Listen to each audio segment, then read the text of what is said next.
Manresa et cuida és el lema de la campanya sobre seguretat alimentària que ha posat en marxa l'Ajuntament de Manresa.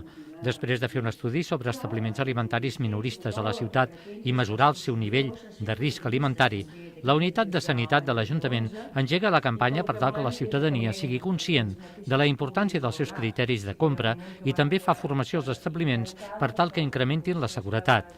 Aquesta és una competència de les administracions locals i la regidora de Salut explicava que l'objectiu era garantir la seguretat alimentària.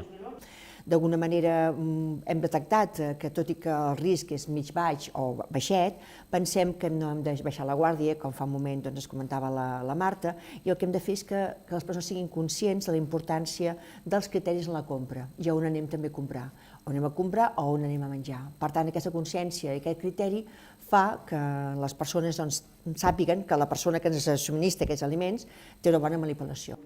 La campanya és el resultat d'una feina iniciada l'any 2011 en què es va dur a terme un pla d'inspeccions d'establiments alimentaris minoristes i durant aquest temps s'ha pogut detectar una evolució en els nivells de risc. Si fa uns anys les deficiències eren bàsicament estructurals i de manteniment, que amb el temps s'han anat corregint i ara es detecta amb més freqüència problemes relacionats amb manipulacions i pràctiques higièniques incorrectes als establiments. Les dades que hem fet servir per poder-vos oferir aquesta informació es basen en les inspeccions que ve realitzant el personal tècnic de sanitat de l'Ajuntament.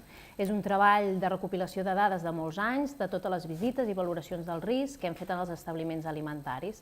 Amb aquest conjunt de dades hem aplicat unes fórmules i hem obtingut aquests valors de risc, que són els que ens defineixen si un establiment està fent les coses bé o no està fent les coses bé a nivell sanitari. L'estudi sobre nivell de risc alimentari ha donat com a resultat que la majoria, un 55,7%, tenen un risc baix, mentre el 44% tenen un risc mitjà i només el 0,3% un risc alt. Les dades s'han obtingut després d'haver visitat més de 650 establiments. La majoria són bars i restaurants, seguit de fleques, forns i pastisseries, botigues de queviures, carnisseries, establiments de fruites i verdures, botigues de llaminadures, fruits secs i arboristeries, peixateries i establiments de menjar per emportar. La part seria adreçada al consumidor, perquè el que pretenem és que el consumidor tingui prou criteri per ell saber distingir a l'hora d'anar a fer la compra, el que és higiènic, el que no és higiènic i les manipulacions correctes. I llavors l'altra part és la adreçada ben bé als propis treballadors dels establiments, en els que el que s'ha fet és organitzar uns cursos de manipulació d'aliments en els que hi pot participar totes les persones treballadores dels diferents establiments de Manresa.